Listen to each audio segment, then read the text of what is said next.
Hi, and welcome to another Alumni Live. Today we are talking with some alumni that are from LA and about the trials and tribulations of working, living, and moving to LA.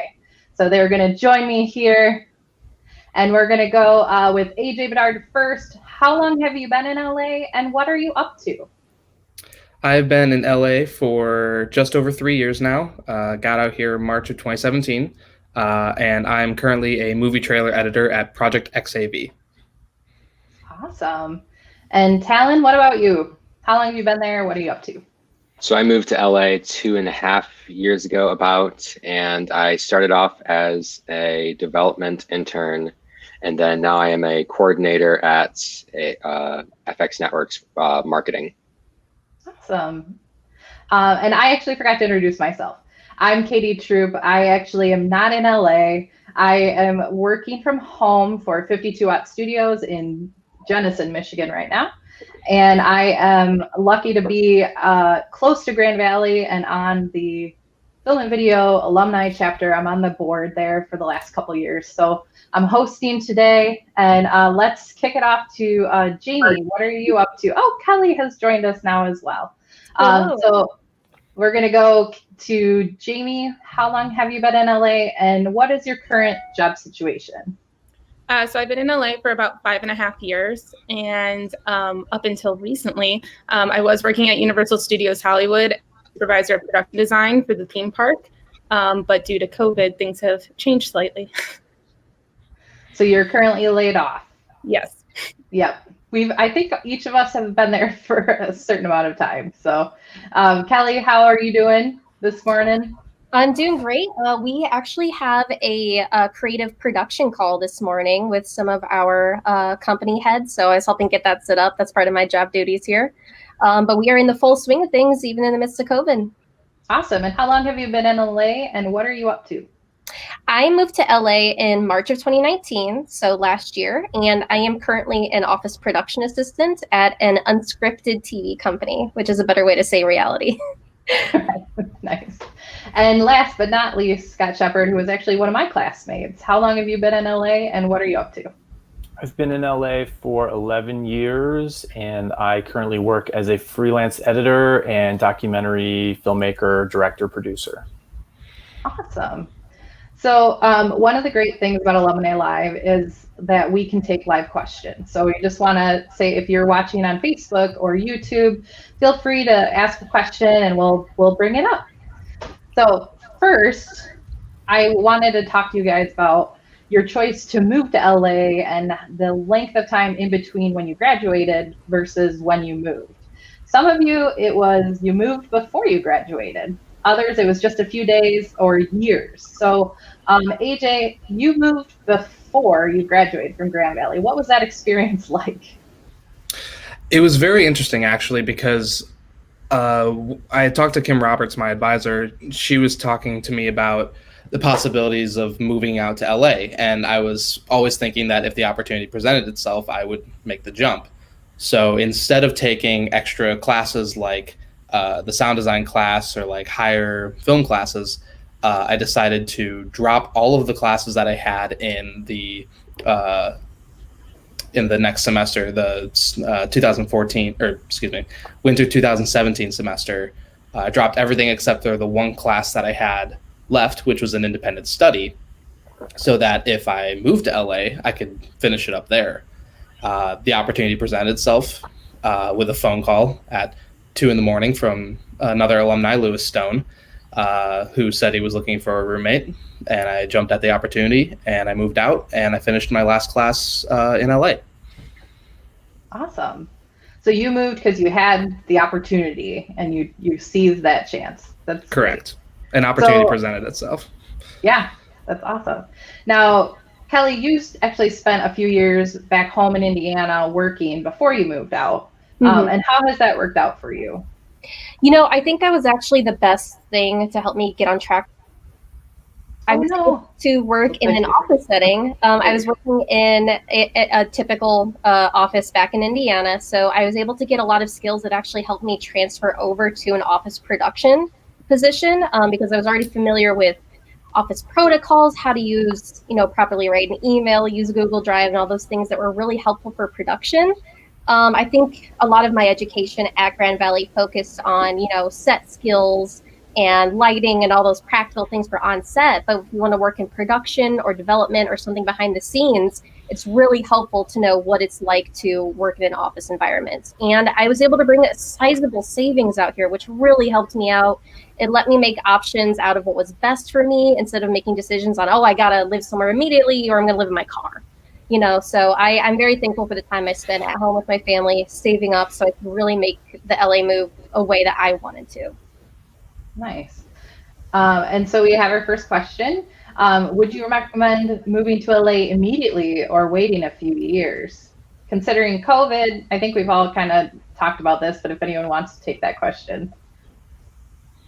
I think Jamie says it best.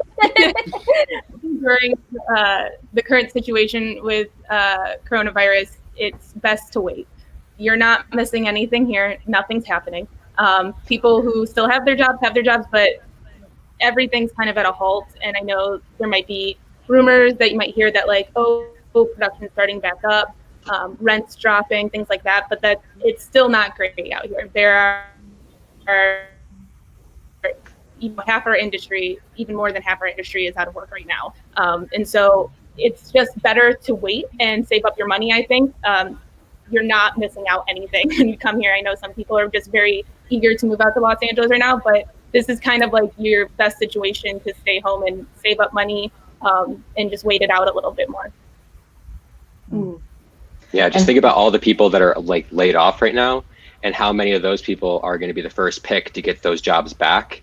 And you're going to be fighting against all those people that have 5, 10, 15 years of experience under their belt already as a person that's just moved to the city. So you're almost at more of a disadvantage. But if you stay home, get work there, or make a big savings, then when the opportunity comes, when all this is over, then you're going to be at the best situation you can be in. Yeah. Scott, do you have anything to add to that?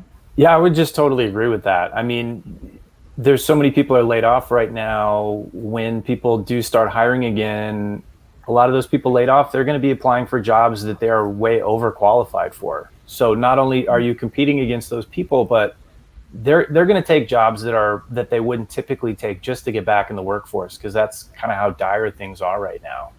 People are really desperate for work. And I'm seeing a lot of people flee LA. A lot of people are leaving LA. Yeah. It's like a mass. And that's why some of the apartments you've said were showing up as, not as expensive because there's less demand. But also, what can students do right now who, they're not going to move to LA just yet. How can they network and make connections? Do you guys have any recommendations for networking remotely to make those connections ahead of time? Yeah, I would say one big thing that's helped me out here in my move to LA period, in terms of housing and jobs, is Facebook groups. I've been added to a couple of Facebook groups specifically for women, for sexual minorities, for people working in reality TV, and I'm just seeing links every single day to who knows a PA in this area or who knows someone who can do this and that, and then everyone tags each other in the comments. And I've seen so many names that then I've later met them we've accidentally been talking for several months, and it's nice to finally meet you.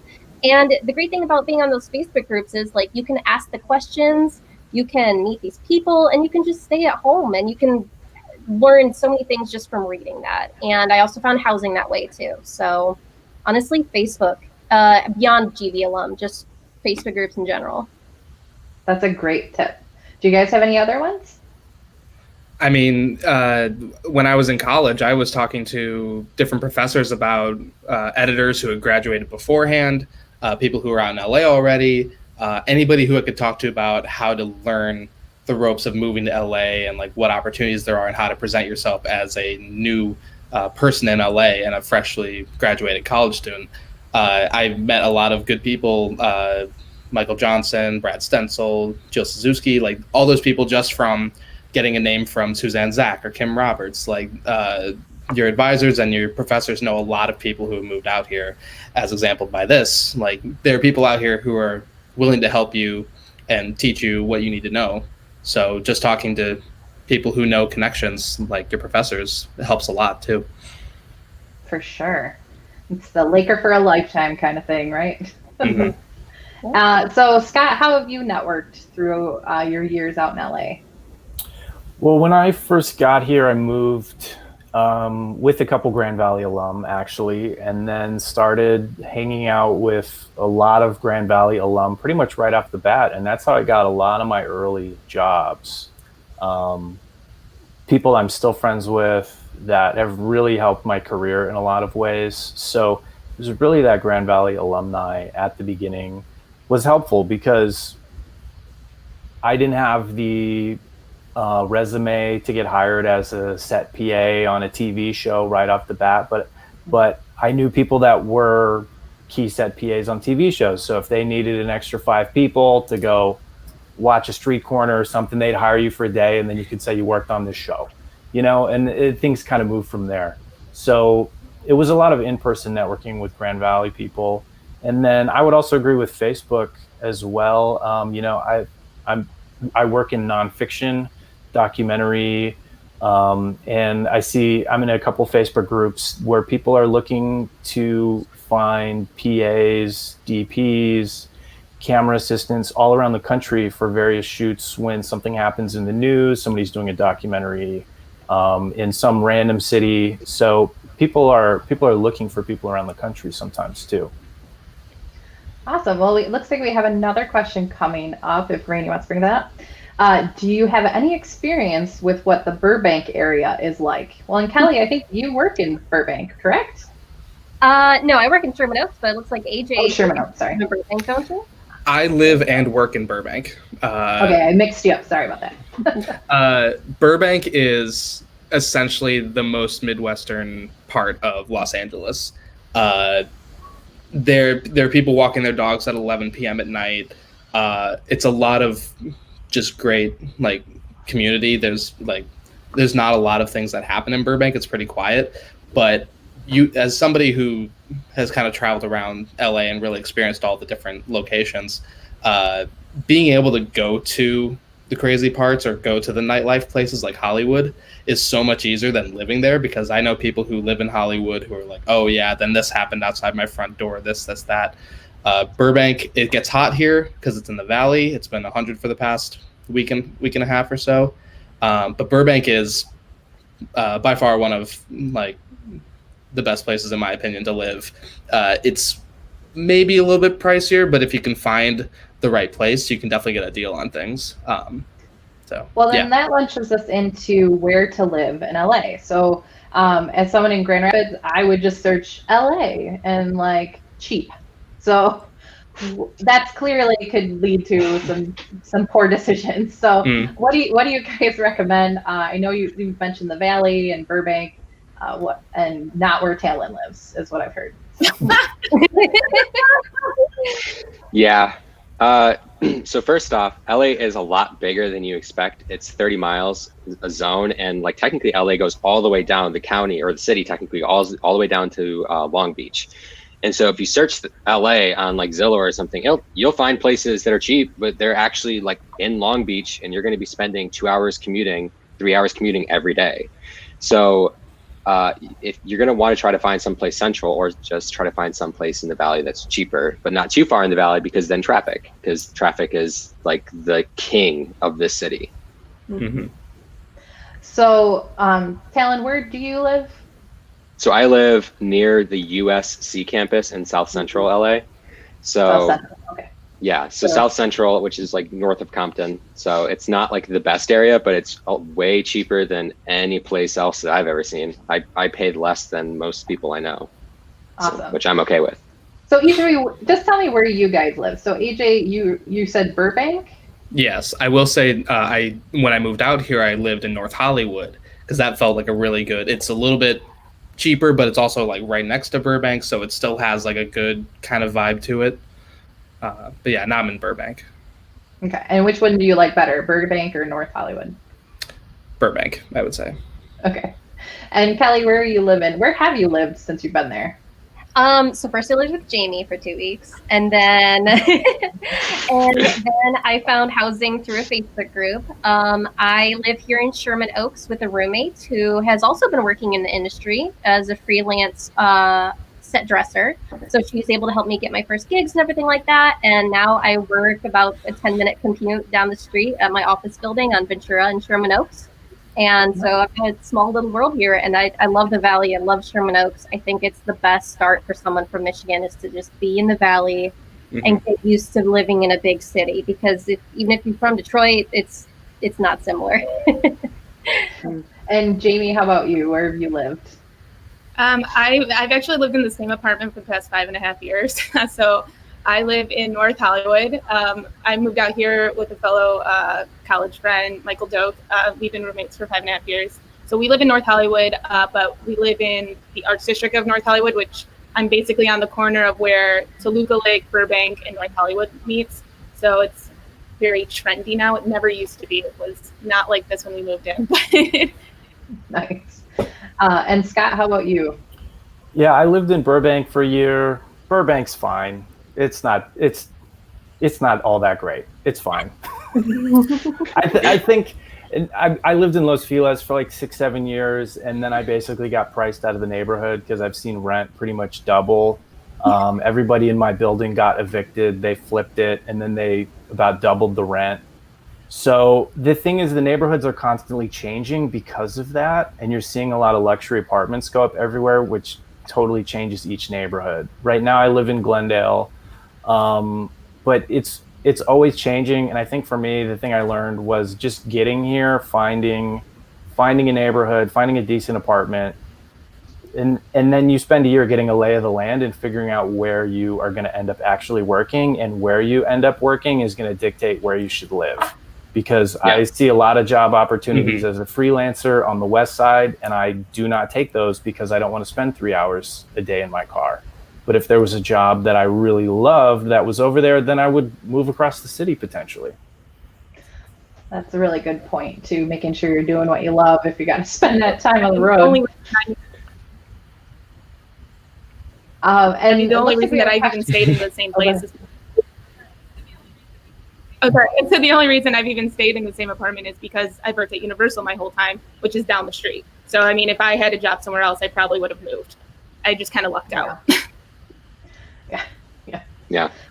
It looks like we have another question from Rachel. What kind of experience or skills are internship employers looking for in the LA film scene? Specifically the fiction or animation scene, if anyone has experience with that.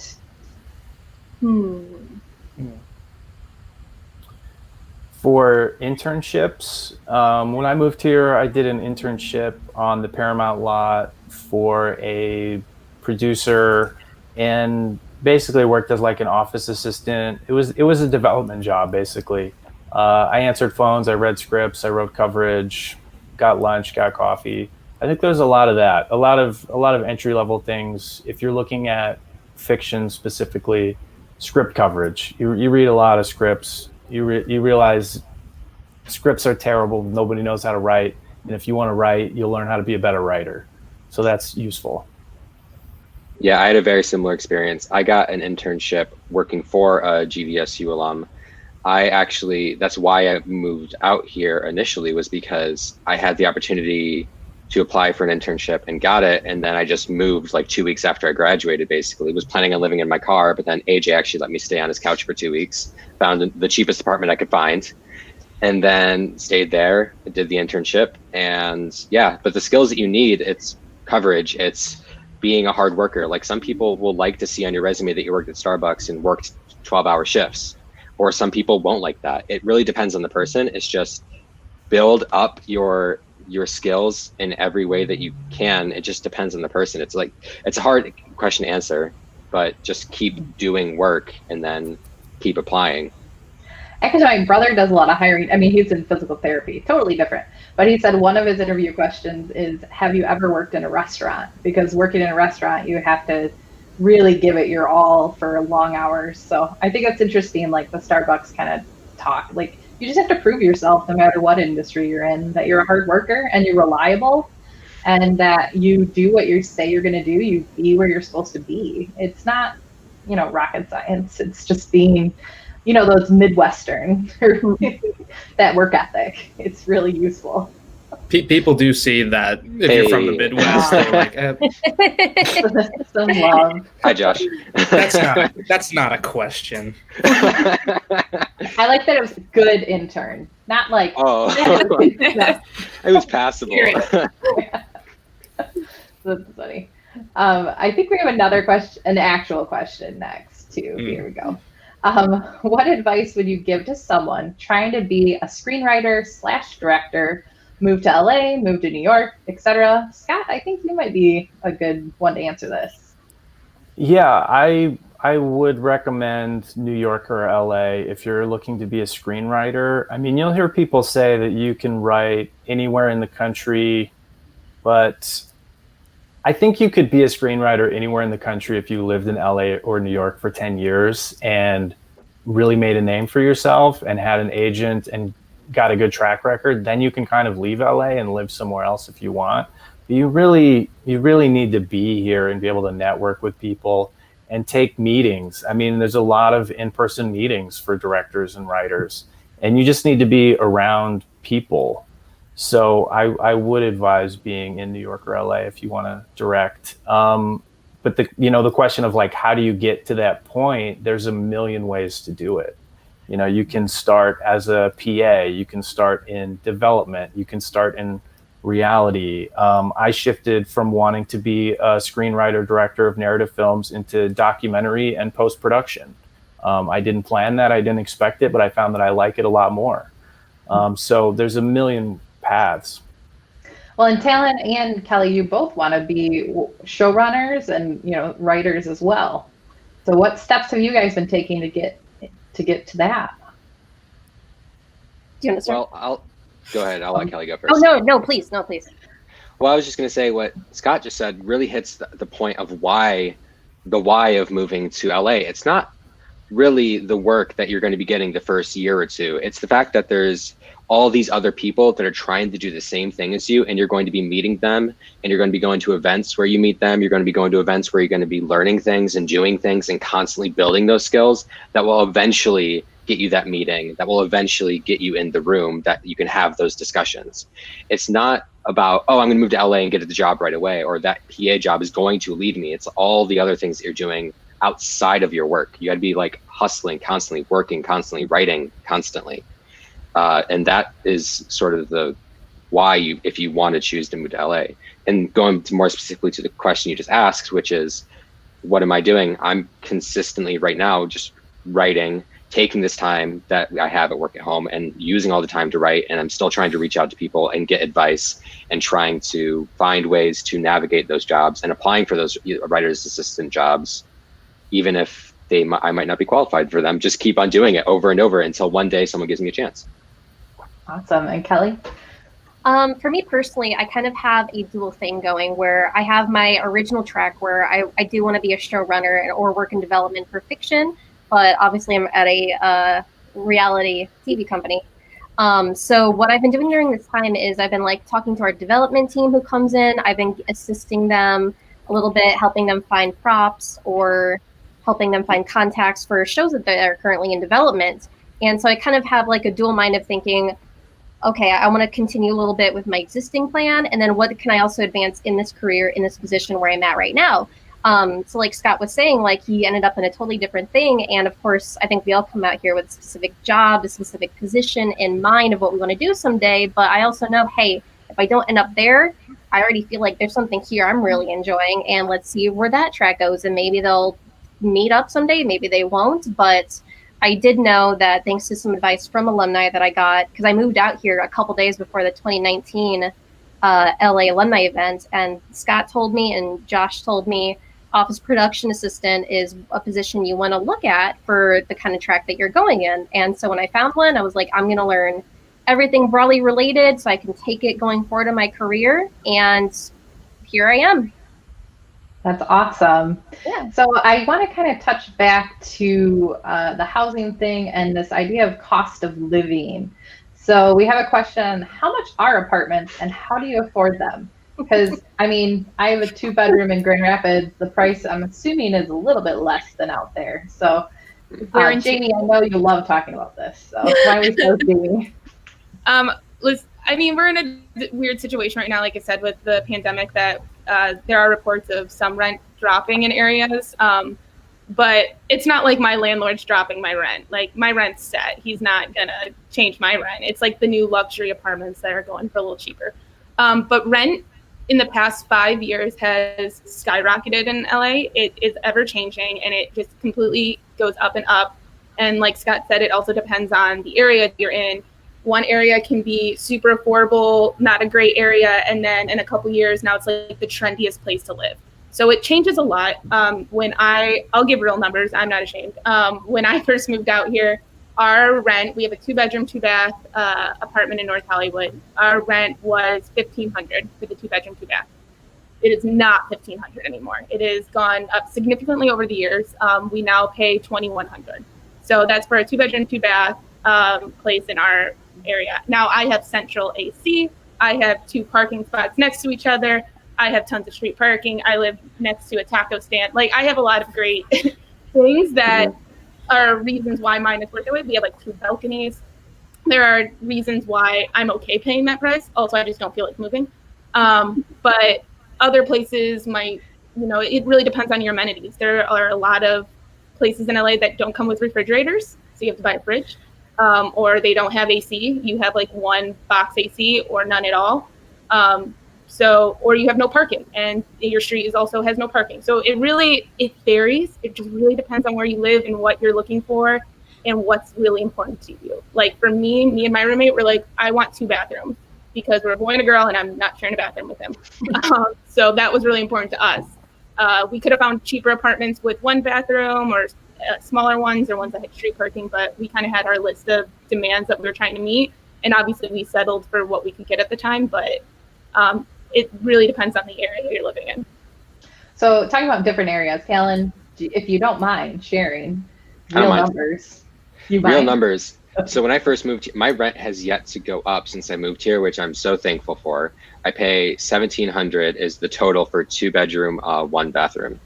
And I live in South Central. And that's the cheapest that I've seen it when I first moved here, and also still now when I look at apartments. And I have AC and I have 2 parking spots, which is like the only things you ever need, but it didn't come with a fridge and all those things.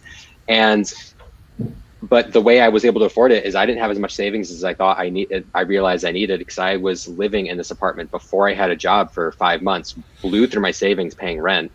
And so I ended up having someone sleep on the couch and live on the couch for like 6 months, 7 months, maybe more. And like, it significantly lowered the rent, so that they were paying like $500 a month just to live on a couch, which for them is like a great deal. But then it made my rent cheaper. And that's how you afford it, is you find ways to like make it affordable. Right. So you all, I'm assuming, all have roommates. Is that correct? Yeah. So I found my roommate, like I said, through a Facebook group. I started my search on a Friday and I found her on Sunday. And what's great about these Facebook groups is it's people looking for roommates because they've already have existing leases. They just want someone to fill a room. And they say how much it's going for. They list the amenities. You go over, you visit them. It's just the person itself. And you guys are gonna hate me, but my rent is $850 because I live in a rent-controlled apartment, and it's a master bedroom. Yeah. I love it. I super lucked out. Plus, I also found my roommate that way who works in the industry, and she was able to get me my first job and everything. But there is only street parking. And I had a pine cone fall in my car and break my windshield the other day. So it's not the best. You can tell that this apartment has not been renovated since the 60s when it was built, and that shows a lot. But I mean, it's in a good neighborhood, and I can live with old carpeting if it means my rent is $850. So that was worth it to me. Yeah. Anyone else want to share your living situation? You don't have to give numbers if you're not comfortable. Yeah, when I moved here, I lived in a 2-bedroom, 2-bath in Burbank with 2 Grand Valley alums. So it's 3 people with 2 bedrooms. One guy lived in the living room. It was $1,650 a month. I had a friend live in that same complex like 6-7 years later, and she was paying like $600 more a month, something like that. I moved 10 years ago. I moved to Los Feliz, and I got a studio apartment for $750. Now that apartment is probably $1,750 now. I can about guarantee you. So that's kind of the question of where to live and how much it costs. It's like I've seen the prices double. I live in Glendale now. I have a 2-bed, 2.5 bath townhouse, and it's $2,100. And that's a really good price right now. That's a really good price. If I still lived in Los Feliz for what I have, I would pay $2,500 to $3,000 a month easily. I think that's a really good point to bring up also about apartments in LA. When you have roommates, your apartment's cheaper. Like a studio here could be almost just as much, like you'd be paying almost as much as if you were in a 2-bedroom with someone else. Like studios and 1-bedrooms are very expensive in LA because isn't that the dream to live alone? But it's in your best interest to get roommates as long as you can afford to.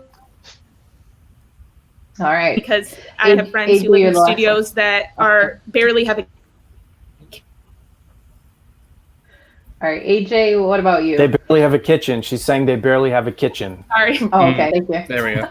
They barely have a kitchen, and they're paying like $1,200 for like one room with like a mini fridge. Yeah, that's the other thing about these places. They're trying to sell a postage stamp for like $2,100. My situation, I was living in a place in North Hollywood first, and if you're squeamish, like there was a situation. Sorry, there's a situation. I guess if we're gonna be real on this, our downstairs neighbors had roaches, and they came up to us. Yeah. So what Lewis and I did is we found a place in Burbank, and what Jamie said, where it was like you find something that's important to you. Hers was 2 bathrooms. Ours was 2-car parking. We wanted that so desperately that we found places that were like pretty good, but only had like 1-car parking and then street parking. We'd always go up and down the streets like, nah, this ain't gonna work. No, get out of here. And we lucked out in like, it was crazy because we found a place in Burbank, 2 bedrooms, 2 bathrooms, central air, 2-car parking underneath the structure, like full carpet. We brought our refrigerator over from North Hollywood, and we pay $1,850 a month. So $925 a person, and it's been great to us. And Scott, I see why you don't like Burbank because you started there. I went from North Hollywood roaches to Burbank with no roaches, and I'm like, okay, this is the highlight of luxury.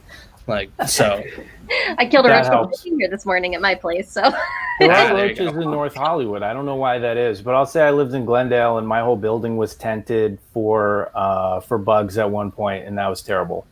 I remember seeing, Scott, on your Facebook, like the evacuation of a bee colony from your balcony or something one year. Yeah, I mean, look, you get what you pay for. I have a good price, and we put up with a lot of crap over the years. It's been you have to kind of a nightmare. The bees. Yeah. Those bees were not saved, unfortunately. Oh, they were? Okay. I think Jamie takes the cake on weirdest creature that's been living outside her apartment. Bugs are very real in LA, and I consider myself a very clean person. I hate bugs, so they are not allowed in my apartment no matter what. Like, you won't see a spider in my apartment. I don't deal with it. But 1 year, like 2 years ago, we got fleas because our downstairs neighbors, who we despised, had dogs that just, I don't know, they didn't take care of them or something, and they had fleas, and they somehow, because my roommate has a balcony in his room, and somehow came up onto his balcony. And so then we don't have a pet. Like, there's no reason I should have fleas. And I was the most livid tenant my manager has probably ever seen. And so they had to fumigate not only us, but like other places, and our other tenants got them also because this one person had fleas. And I was just like, what are, out of all the bugs I could get, or all the problems that you can get in an apartment, it was crazy that I'm like, please, I don't own a pet. I should not have to deal with this. Neighbors are pretty crazy out here. Let's just say that. Yeah. You meet some interesting people. They were like my only neighbors I ever had problems with. Only neighbors. And I was not friends. You're really selling the place, you know. I know. No, it's great. It's once you get past the roaches and the fleas and the no parking, it's great. Right. I didn't expect the conversation to go this way, so this is fun. It's real talk. We have some viewer questions that we'd like to take. Why don't Randy, you are wonderful tech director, bring up whichever one. There we go. Besides LA, are there other areas within California, that would be great for finding video editing or videography jobs? It depends on what type of editing and what type of videography, which is not the answer you want to hear, but I mean, I know a Grand Valley alum who he's in Santa Barbara, and he's doing videography, and I think it's for a medical company. So there's some in San Diego. San Francisco, the Bay Area's got a lot of documentary work, actually. There's I know a lot of editors start in San Francisco as well, and most of them end up coming to LA. So if you're going to look at anywhere in California other than LA, I'd say the San Francisco. Jobs in other cities, but they're not necessarily going to feel entertainment related. You know, it's like a corporate gig.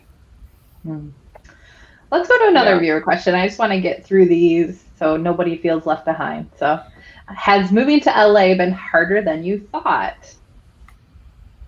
Oh, I see a yes and I see a no. So Kelly, why don't you start with your no? So I'm gonna say no, because I spent so long prepping for this move that I was really ready to fight for everything. Even though I had visited LA the year before and I visited with Jamie, I just had in mind that a move to LA is going to be the hardest thing I ever do in my life, or at least I've done so far. And I was prepared for a nightmare of situations. And then, like I said, I found housing within 3 days. And then my roommate was able to get me my first job, which then led to other jobs. And then I found the current position I'm in, you know, just on the same day that it was posted on a job posting board for LA. So I'm very lucky in that everything has kind of worked out for me, and everything that hasn't worked out for me was through, like I think Talon was saying earlier about blowing through my savings. That didn't help at all. I was doing the thing where I wasn't working enough in freelance to offset my housing costs. So that kind of foiled me. But otherwise, I feel extremely lucky. I'm in a very good position, all things considered. So I was just prepared for the worst, and that's why I feel like everything worked out. So. Mm-hmm. So Jamie, you were yes. Well, I mean, I guess I expected it to not be easy. I would come from a totally different situation. So we didn't really have an alumni like solid group out here when I moved out here. I also had like no connections. I moved out like 6 months after graduation with like barely any money. I didn't have any leads on a job or a place to live. So me and my roommate literally lived out of our cars for 3 weeks and like couch surfed and spent a bunch of money on cheap motels if we had to, but I essentially was homeless for 3 weeks. So I came from a very different situation, but I look back on those times and think that it made me stronger in it, because I think I was prepared for it not to be easy, because I didn't have any connections or any easy way of getting around, but it kind of shaped me into the career and kind of prepared me moving forward, being like, well, I'm here and I worked really hard to make it this far, so I'm gonna not fail and I'm not gonna move back and kind of go through it. It really just depends on your situation. And I wish someone told me to save up more money. I wish I knew more alumni who moved out here. I wish there was like the alumni group that we have now. Like these meetings that we do yearly and everything like that, or these like webinars. We didn't have that. We did not have that. And I knew like one person, and we were mutual friends. And luckily, he let me sleep on his couch for a little bit. But like, I didn't have anyone. Like, I wish what Kelly had for me, I wish I had for someone. Be like, can I just sleep in your living room for a couple weeks until I get my feet on the ground? So I guess it really just depends on your situation, which is really important that you guys are even watching things like these webinars and making connections before you move out to LA, because if you don't have those connections, it's gonna be hell. Yeah, if I could add, it just depends on what like you're willing to go through, what your like rock bottom is. Like I had a minivan at the time that like fell apart, and I was planning on living in it if like I couldn't find an apartment quick enough after staying on AJ's couch. So like I lied and said I had a place to live when I got my internship, and did all those things. And I was like willing to live in my car, and it just depends on what you're willing to do. And yeah, it's going to be very rocky. Like I didn't have a job. I was almost out of money. And then all of a sudden I just like out of nowhere, I got a freelance gig at FX that now has turned into a staff position. So it depends. It's hard. It's going to be harder versus harder than I expected. I don't know. All right, let's go to another question. Can you talk about the difference between working for an organization, a company, or freelancing in LA? So Kelly works for a company. I think actually everyone to the right of me worked for a company. And Scott, are you the only one freelancing? Yeah, I don't know about everybody else, but yeah, I've been freelancing pretty much for 11 years. The longest, I was like permalance at a company for about 2 years, which has basically been kind of outlawed now. There's all these new labor laws in California, which make freelancing really complicated. So I had to actually set up my own corporation to continue freelancing, because you can't even hire people as independent contractors in California anymore because of a new law. So there's all these, the thing they don't really teach you is that there's all this like business savvy that you need to get through all this. So a lot of what I do is like as a business person, dealing with accountants and lawyers and, figuring out finances and stuff like that you don't really have to think about if you're just a W-2 employee. But I like it because I do my own projects. So I can't really continue directing and producing my own projects if I have to give 40 to 60 hours a week to a company. I need that flexibility. So anyone want to comment on working for a company? Go ahead, AJ. Yeah, to inverse that, I'm a big fan of stability. And I'm in post, so being able to just have a job and have that for a good amount of time is something that I was really looking for when I first moved to LA. And luckily I got in with a company, started as a runner, kind of moved up in the ranks to assistant editor and then eventually editor. And the nice part about like being at a company versus jumping from job to job is that there's potential to move up. And granted, Talon started as a freelancer at FX and got into a staff. I'm sure he's going to talk about that. But also being able to have benefits is great from the company that I'm at. Like I had that when I started as a runner. Like sometimes it starts early. I'm a big fan of stability. So I would say working for a company at least gives me like just there's something solid there that I don't need to worry about finding out where the next check is going to come from. I think it just also depends on what your ultimate goal is. Like if you find a job like mine where I can sort of do my work during the day and then also at night focus on my writing or focus on other things, then that works for me and I do it. And then I have the stability of having health insurance and having the security, having a paycheck every week and not having to stress about finding work every 5 months or whatever it is. So it just depends on what your ultimate goal is. If you're wanting to create your own projects and you need the stability or the openness of freelance, then do that. But if you want the stability to be able to, use the time. But then there's also staff jobs that don't allow you to do that take all of your energy. Working 40, 60 hours a week can make it impossible to write or make it impossible. Like AJ, for example, as trailer editor, like that's his life for basically all week and sometimes weekends. Mm-hmm. It's a lot of hours. It's a highly demanding job, but the good part is that I like it, so I put a lot of energy toward it. Yeah, that's awesome. So I worked as freelance to kind of gear up for a company position. So I'm really happy with my resume, and I think I got the key to help me get this job is, like I was saying earlier, I had that office experience back home in Indiana, but then I had several freelance positions specifically in LA. And even though they were on set, like set dresser or art PA, it was able to show, hey, I've actually worked on sets out here that I can point at, and here's my office experience, and that blend was really helpful. So my roommate, she's entirely freelance. She's set dresser. She's trying to get into a union, but she's been working at this for 5 years, and this is the first year before COVID happened that she was really able to just have so many projects that she was able to turn things down. And she had been on unemployment before, during gaps in production, like the summer months, June, July is sometimes really slow for that. And she had to go on unemployment, but it's taken her several years to be able to get to this point that she is constantly in demand as a freelancer. And I think if you're coming out here as totally green, not a ton of like jobs lined up, and you're trying to pay all your bills off of freelance, I'm going to say it's very, very difficult to do as a freelance PA starting out here from what I've experienced. But I mean, an internship is a great segue rather than just trying to find a job off of Craigslist or something. Any other thoughts on that? I think we all kind of covered it.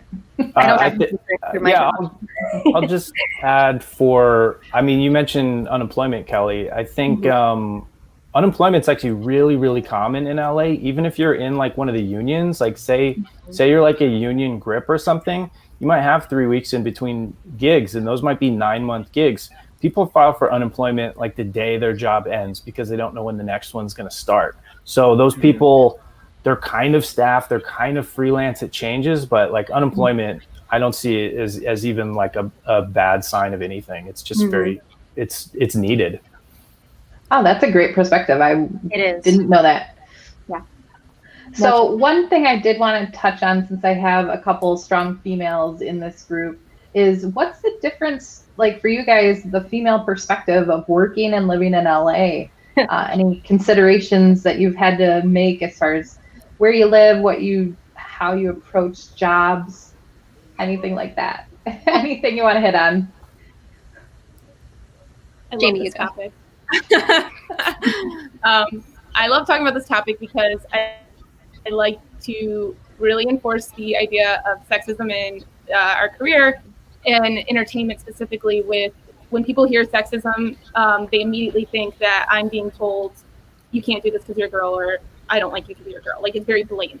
Now, there have been situations. I've been called many names on film sets because of my gender, but I think the most common one that we deal with on a daily basis almost is microaggressions, which I think is the underdog form of sexism that people don't really talk about much or really understand. So something that I have always had to deal with, even working in a corporate setting, is the microaggressions of either getting mansplained something or being talked over constantly, or not listening to what I'm saying in a meeting and then saying exactly what I said 5 seconds later. Those are the kind of things that I think as females we deal with on a daily basis that we kind of just become used to. So I can go on my day unbothered most of the time, but it is something that we deal with constantly. And it's something that we deal with some of our closest friends and colleagues. Some of my closest friends at work have talked over me or have accidentally mansplained something to me. And I think the thing I would say is something that we're seeing a lot of now, especially in the anti-racism movement, is people being understanding and not so defensive when they are called out on something. And so my advice to everyone, men, women, everything in between, is that when someone tells you, hey, I think you just mansplained something to me, or you said something to me that was a little condescending, for you to just accept it, because the last thing I want to hear is someone tell me, well, I didn't mean it that way. And it's like, well, but that's how it was perceived. So you're going to have to deal with that a lot. I mean, I work a lot. I have a lot of very sexism moments in my job because I work on a construction site half the year. So I work with union construction guys that are just gross. So I have to deal with a lot of things like that, or being told that, or being thought of that I can't handle something on a work site. Being asked where my pink hard hat is a fun one. Being told to smile constantly. I also work in horror, so as you can tell, other way.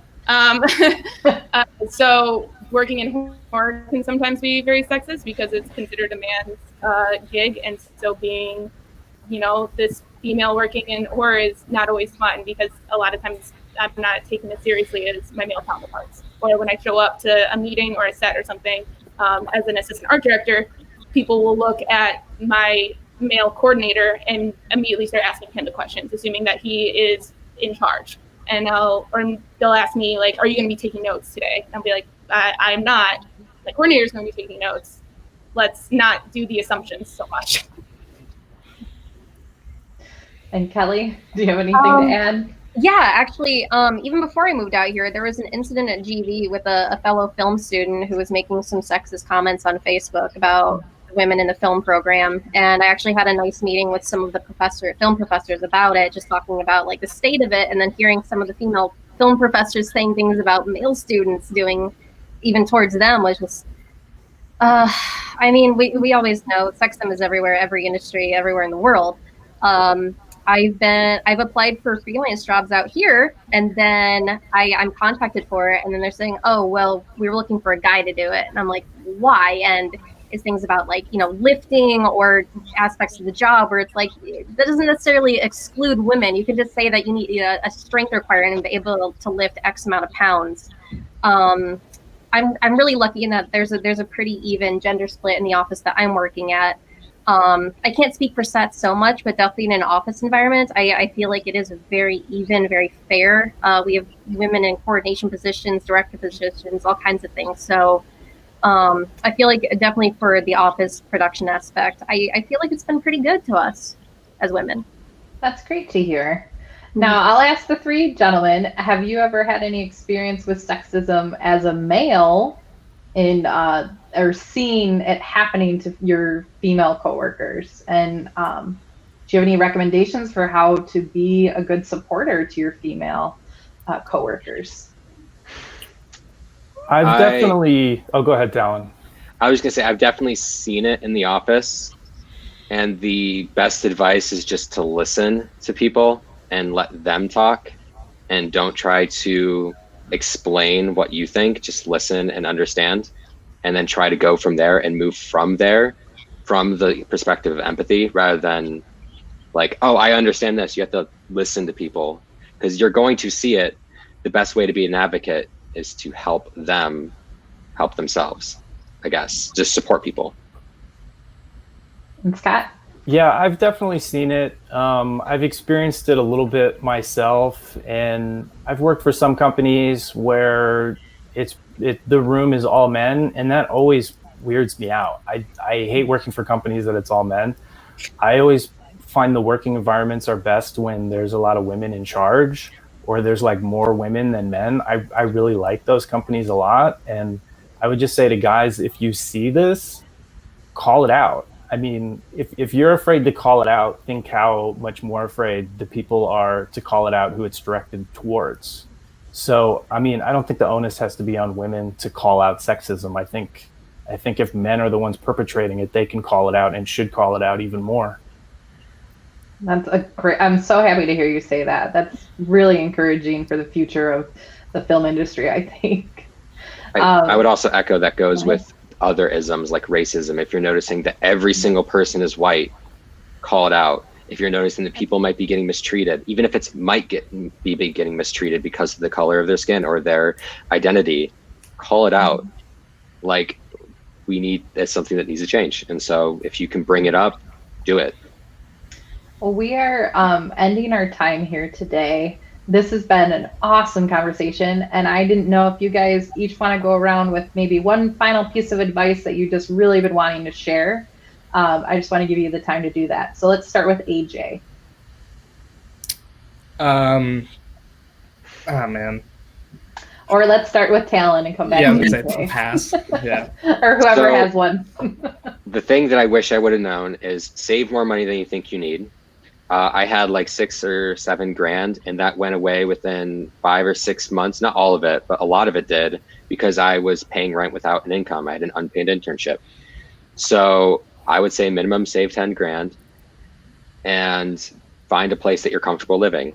On top of that, know what you want to do, what your goal is, and not only that, know the why. Like, I want to write, and I know the why I want to write, and so then every decision I make needs to service that goal. And so that will answer all of those questions that people are asking, like, okay, should I do freelance or staff? Should I do this or this? Should I do this or this? Know what you want to do, and then find the answers, all the subsequent questions.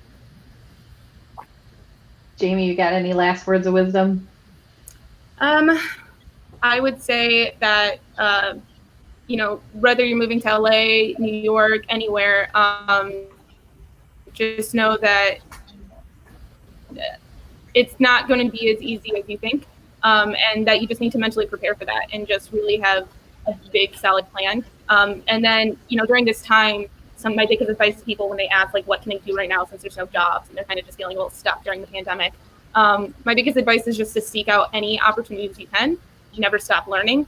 If you have access to LinkedIn Learning or things like that, if you want to learn new programs and skills, if you can find other webinars and panels like this one, or if there's any jobs that are just adjacent to entertainment. Entertainment isn't just film. I work in themed entertainment, which is like theme parks, museums, events. So there are so many different parts of entertainment that you can easily move through, and those skills still apply. So just kind of seeing what is out there and what you can do now during these tough times that might help you gain skills and work experience that you can eventually transfer over back into film. Awesome. Kelly?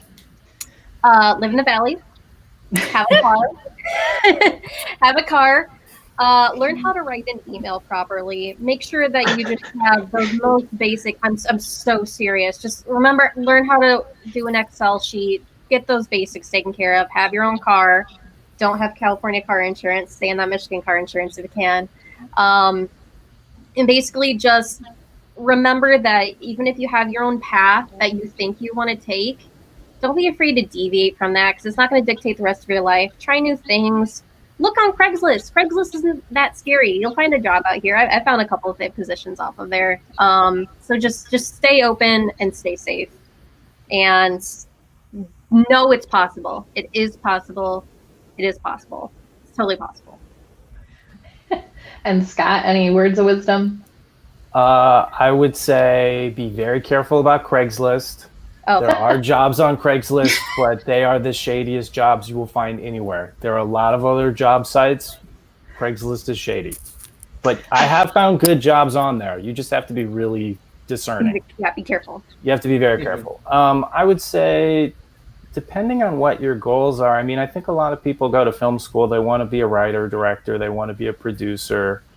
And that changes a lot of times, and I think that's good. But I think for the people that are thinking that they want to be a writer director, just expect it's going to take 10 to 20 years before that really starts happening for you. And if you're not willing to put in the work for it to take 10 to 20 years, then maybe don't go that path. Because if you set a benchmark of 10 years and you are directing films in like 7, you're doing great, you know. But if you're 10 years in and you're thinking, why is this not happening for me yet? That's pretty normal. I mean, if your goals are very high, they're just going to take way longer than maybe you expect.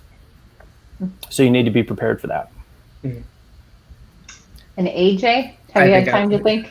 I believe so, yeah. If you're still in college, get involved with as many things as you can, because that's the experience that's going to show off in California. If you're part of like Grand Valley TV or the radio or different things that give you the experience, that's going to show on your resume out here, and people are going to be impressed by that as a college student, you're able to balance all of that. If you're out here, apply to jobs, because even if it's stuff that you're not exactly qualified for, places might have different opportunities in lower positions for you. It's just all about kind of getting your name out there. I applied so many times and started getting stuff comes back. Like, don't feel too bad if you don't get something within a month, because after that I started getting job applications back and job interviews and things like that. And finally, if you're out here, learn to become fluent in street signs and curb colors. That will also save a lot of money. Oh, yeah.